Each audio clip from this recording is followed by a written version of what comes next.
ছোট ছোট বাচ্চাদের সাথে আমরাও হাঁটাহাঁটি করতাম, আমরাও দেখতাম। এখন আজকে ওরা নাই, আজকে এই জায়গাটা পুরা খালি। এখন ভিতর দিক থেকে একটা আলাদা ফিলিংস কাজ করছে।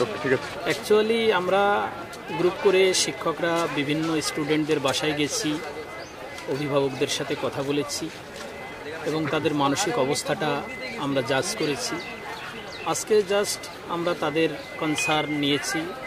আজকে আমাদের যে সমস্ত শিক্ষক, শিক্ষার্থী, অভিভাবক এই দুর্ঘটনায় নিহত হয়েছে, যারা বিভিন্ন হসপিটালে চিকিৎসাধীন আছে, মৃত্যুর সাথে পাঞ্জা লড়ছে, তাদের আশু রোগ শুভকামনা এবং তাদের যাতে সুস্থ হয়ে ফিরে আসে এবং প্রয়াত আত্মাগুলো যাতে আল্লাহর সান্নিধ্যে লাভ করতে পারে, সেই জন্যে আমরা আজকে মিলাদ এবং দোয়া মাহফিলের আয়োজন করেছি শিক্ষার্থীদের নিয়ে।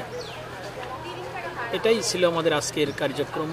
আর আমরা নবম, দশম এবং নিউ দ্বাদশ শ্রেণীর একাডেমিক কার্যক্রম আগামীকাল থেকে আংশিকভাবে শুরু করার চিন্তা ভাবনা প্রশাসন করেছেন। পরিস্থিতি বিবেচনায় পরবর্তী সিদ্ধান্ত গ্রহণ করবেন এবং আমাদের প্রাইমারি এবং জুনিয়র সেকশনের কার্যক্রম 5 তারিখ পর্যন্ত বন্ধ ঘোষণা করা আছে। সেই বিষয়ে পরবর্তী সিদ্ধান্ত আমরা পরে জানাব।